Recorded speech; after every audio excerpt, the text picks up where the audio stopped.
consiguiente, y de acuerdo a la norma oficial mexicana, si un paciente con estas características no es valorado por otro especialista y solamente es valorado por el anestesiólogo, automáticamente está saliéndose de la norma oficial, ¿sí? Ahora, dentro de esta norma tenemos los lineamientos para el cuidado preanestésico, en donde nosotros vamos a realizar una valoración preparatoria por parte de anestesiología, cardiología o medicina interna a estos pacientes, que sean pacientes sanos, mayor de 40 años, que requieran cirugías sin antecedentes de patología agregada, mayor de 40 años, pacientes que cursan o paciente que cursa con alguna enfermedad sistémica pero compensada, paciente que cursa con alguna enfermedad sistémica descompensada, paciente que cursa con alguna enfermedad sistémica incapacitante y paciente que se le opere o no tiene riesgo inminente de fallecer dentro de las 2 horas posteriores a la valoración preparatoria, por ejemplo, una pancreatitis aguda, ¿sí?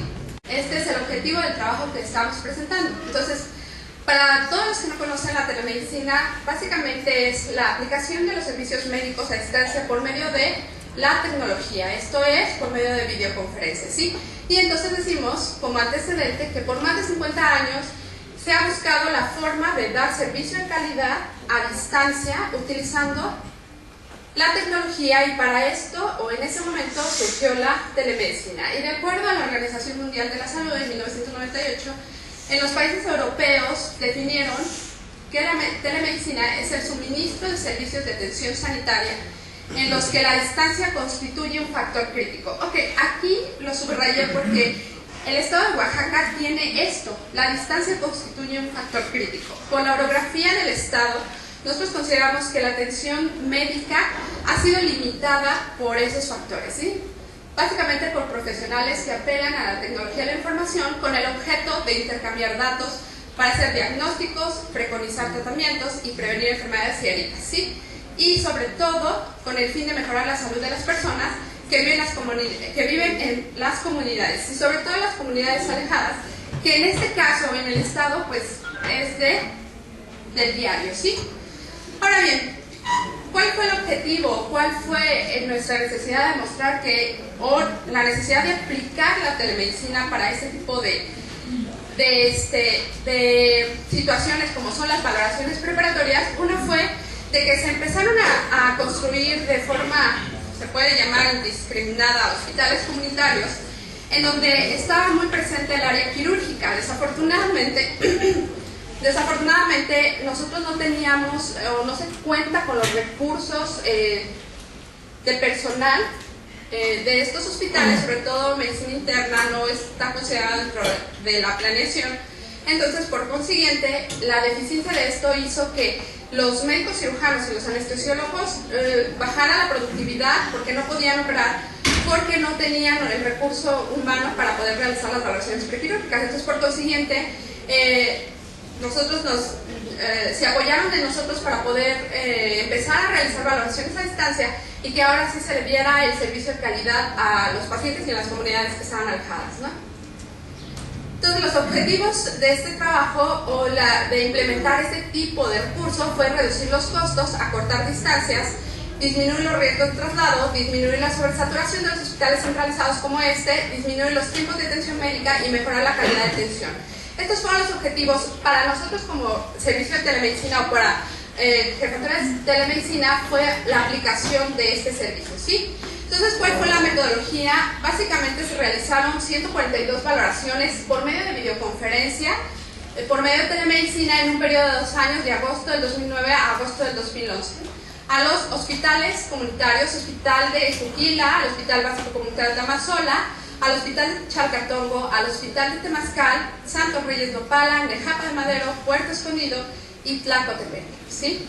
En donde tenía todo el equipo quirúrgico, anestesiólogo, algunos ginecólogos, algunos cirujanos generales, pero obviamente no había médico internista, y por consiguiente todos estos hospitales mandaban de referencia o referían a sus pacientes mayores de 40 años que tenían que ser sometidos a cirugías programadas a hospitales de referencia, llámese aquí o llámese a los hospitales generales como el hospital de Huajuapan de León, un ejemplo. Básicamente eran hacia aquí la referencia, ¿sí? Porque son cirugías programadas como colecistitis crónica litiásica, hernias, algunas safenectomías que no las podían realizar en los hospitales directamente por la falta de recurso humano que era el internista, ¿sí? Entonces nosotros aplicamos un formato muy detallado con respecto a la valoración. Son valoraciones muy específicas, ya que nosotros interrogamos al paciente directamente por medio de videoconferencia. Lo estamos haciendo de forma a distancia. Por lo mismo tenemos que ser muy minuciosos en el interrogatorio, en la exploración y todo, ¿sí? Entonces lo hacemos de forma directa. El intermediario es el médico general, pero nosotros tenemos interacción directa con el paciente y nosotros hacemos el interrogatorio, donde nosotros tomamos estas variables, en donde valoramos el tipo de cirugía, valoramos la edad, valoramos el peso, la talla, sacamos el índice de masa corporal y tomamos el riesgo aterotrombótico con estas variables, ¿sí? De aquí damos un resultado y damos las medidas profilácticas adecuadas para evitar complicaciones y sacamos el riesgo aterotrombótico. Posteriormente hacemos interrogatorio, básicamente antecedentes personales patológicas, y especificamos el tratamiento que nosotros vamos a dejar de acuerdo a esto y a la sintomatología del paciente. Damos los signos vitales, una exploración física completa, muy completa, laboratoriales completos. En todo caso, si aquí tenemos antecedentes patológicos de patopatías o alguna otra patología que pueda complicar el procedimiento, entonces nosotros solicitamos otros estudios, pero los básicos son los de una valoración preparatoria normal, ¿sí? Y tomamos un riesgo o sacamos un riesgo de tipo cardiovascular. De aquí obtenemos un riesgo cardiovascular y sacamos un riesgo de sangrado. En este caso era una paciente que tenía el antecedente de varices esofágicas, el riesgo de sangrado era alto, le van a hacer una colecistectomía. Nosotros damos indicaciones preoperatorias, transoperatorias y posoperatorias y se firma. Ok, ¿por qué el formato de esta manera? Como pueden ver, es muy completo, muy completo. No dejamos absolutamente nada así al aire, porque básicamente es con respecto a aspectos legales, es mi nombre, es mi cédula que está en juego, y lo estoy haciendo a distancia. Aplicado a la ley, sí se puede.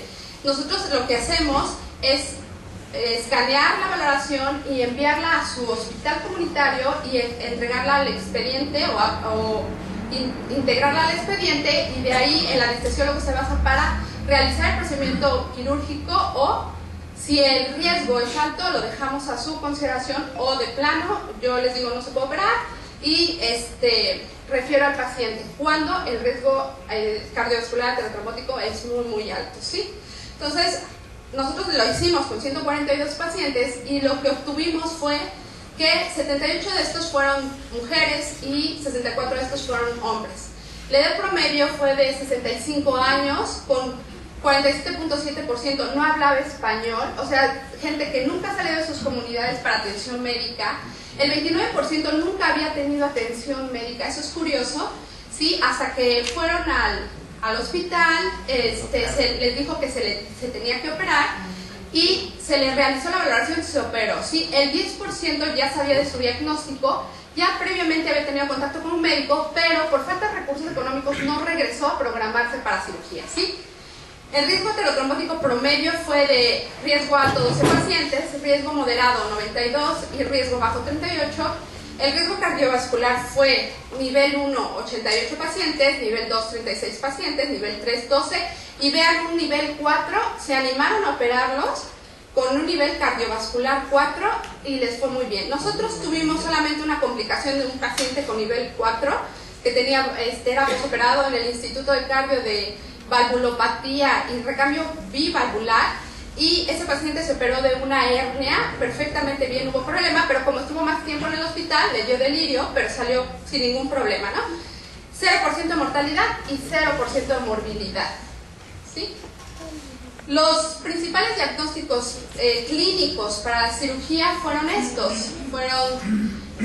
fue de ginecobstetricia con cistocele, prolapso uterino, miomatosis de medianos y grandes elementos, hernias en inguinal derecha, bilateral, umbilical, de pared, posincisionales, colecistitis crónica litiásica, varices de miembros pélvicos, hipertrofia prostática benigna, quistes de ovario, biopsias de tiroides, de nódulos axilares, de nódulos cervicales, fístulas, recto perianal, enfermedad hemorroidal y amputaciones del pie diabético. Y estas fueron las cirugías, el número de cirugías que se implementaron de acuerdo a esas valoraciones, que ganó la histerectomía, 46 pacientes, hernioplastia inguinal derecha, colecistectomía, hernioplastia umbilical, prostatectomía abierta, hernioplastia de pared, oferectomía, safenectomía, hernioplastia izquierda, biopsia de ganglios, lipomectomía, ¿sí? Resección de lipomas, hernioplastia inguinal, hernioplastia hiatal, amputación del pie derecho, hemorroidectomía y corrección de fístula. Ok, ¿cuáles fueron los resultados con respecto a la calidad de atención?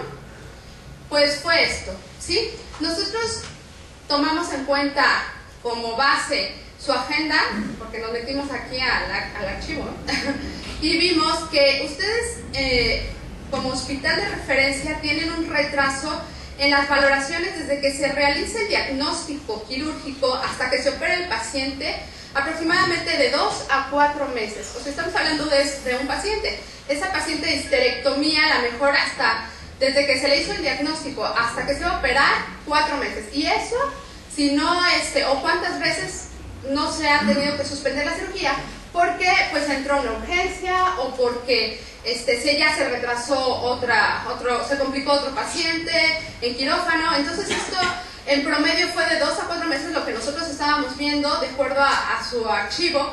Y vemos aquí que nosotros el tiempo máximo entre que se le hizo el diagnóstico al paciente y se realizó la cirugía fue de 15 días. Estamos hablando de 15 días. Entonces nosotros sí decimos que aquí fueron 27 pacientes a las que se le aplicó la norma oficial mexicana para la realización de valoraciones preoperatorias, fue lo más que podemos llegar, que fueron 5 días lo máximo. Esto es que el paciente se le estaba realizando el diagnóstico, al otro día vino por sus laboratoriales, yo le estaba haciendo su valoración preoperatoria el siguiente día y por consiguiente 2 días después ya estaba dentro de la sala quirúrgica, ¿sí? Y como podemos ver, fueron muy beneficiados tanto los hombres como mujeres. Y vamos a ver los resultados con respecto. Ese es el beneficio de la calidad de atención que nosotros brindamos al realizar las valoraciones de esta manera. Ahora vamos a ver qué es lo que ganó el hospital de referencia, ¿sí? El hospital de referencia se evitó exactamente 282 horas de bloqueo de sala quirúrgica. Estamos hablando que puede ser este hospital, el hospital civil o el hospital de Guajuapan de León o el hospital de especialidades, porque esos pacientes no llegaron a sus salas quirúrgicas, ¿sí? No tuvieron que hacerle valoración preparatoria, no tuvieron que hacerle programación de cirugía. Entonces nosotros le ahorramos a los hospitales de referencia exactamente 282 horas, que equivale a 11.78 días, ¿sí? Días hábiles para la programación de cirugías programadas básicamente, ¿sí? Ahora, ¿qué es lo que se necesita o cuánto tiempo requiere para que el paciente llegue a quirófano desde que se le hace la valoración preoperatoria o la valoración, perdón, por cirugía para que el paciente sea diagnosticado para un procedimiento quirúrgico? Básicamente son 7 días promedio. Estamos hablando de que el paciente de la comunidad de, no sé, de la Mixteca, que está a 12 horas de distancia, se tiene que venir exactamente 7 días en el transcurso de 2 a 4 meses para que pueda entrar a la sala quirúrgica o a la sala de operaciones, ¿sí? Entonces vamos a ver que es un día para la valoración por cirugía general, posteriormente otro día para la toma de laboratoriales, electrocardiograma, rayos X, otro día para la valoración preparatoria por parte de medicina interna, otro día para la programación de la cirugía y otro día para que ingrese al procedimiento. Y si es una cirugía no muy importante o que si no se complicó, pues aproximadamente son 3 días lo que queda hospitalizado ese paciente, ¿no? Que se da de alta. Entonces vamos a ver que esa persona, ese paciente tiene que venir 7 días en un transcurso de 2 a 4 meses, constantemente para que pueda hacerle su procedimiento quirúrgico. Ahora vámonos por costos, ¿sí? Esto es, a grosso modo, investigando el precio de transporte, cuánto es lo que gasta el paciente por venir hasta acá. Entonces hay que valorar. O sea, considerando que son gente de muy bajo recurso, vamos a tomar esto, ¿sí? Entonces, de todos los hospitales que nosotros les hicimos las valoraciones a distancia, esto es lo que gasta en transporte por 2 personas, porque no vienen solos, vienen con un familiar. Entonces, al día, en total, los 7 días que se están gastando por venir en el transcurso de 2 o 4 meses, de Tamazola son 5.460. ¿Ustedes creen que 5.460 no es una cantidad? Para nosotros a lo mejor, pues algunos, ¿no? Dirán 5,000 pesos en 4 meses, pues me los gasto, no sé, en el cine, o irme de paseo a la playa o a otro. Pero para pacientes de muy bajos recursos esto es mucho dinero, ¿no? Entonces, nosotros considerando esto, vemos que de acuerdo al número de valoraciones que se realizaron, nosotros le ahorramos a la comunidad esta cantidad. En total, estamos hablando de alimentos, hospedaje, posiblemente gasten más, en un margen de... Esto es lo que nos salió de acuerdo a lo que se investigó en cuánto cuesta el transporte de cada comunidad, ¿sí? Y los gastos, a lo mejor lo mínimo que puede gastar aquí en la ciudad de Oaxaca, ¿no? Y nosotros tomando en cuenta, sacamos una cantidad promedio y salió más de $500,000 de pesos. Si a esto le aunamos que se complicó y que tiene que estar más tiempo el paciente aquí, o de que no sirvió el electrocardiógrafo y véngase mañana porque resulta de que hasta mañana le hago su electro, o no hay biometría hemática y véngase hasta dentro de otra semana para que se haga el estudio, y que esto se duplique o se triplique, entonces estamos hablando de una cantidad promedio en hasta $1,000,000 de pesos. Entonces, nada más por realizarle su valoración en su comunidad, nosotros le ahorramos a todas estas comunidades casi $1,000,000 de pesos, ¿sí? Ya vimos el beneficio de los hospitales de referencia al desbloquearle la sala quirúrgica en cirugía programada, que serían 11.78 días, que es muy significativo para 142 valoraciones prequirúrgicas, tomando en cuenta la patología, claro, está en los tiempos que se dan. Y en la actualidad nosotros de septiembre, que es donde se cortó el trabajo, hasta ahorita llevamos casi lo mismo en valoraciones actualmente preoperatorias a distancia.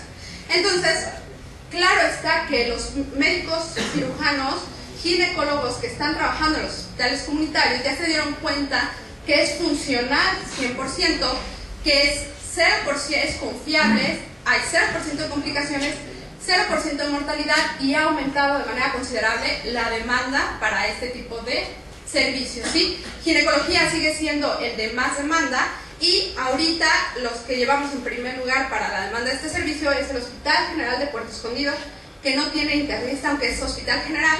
Nosotros le seguimos dando el servicio, ¿sí?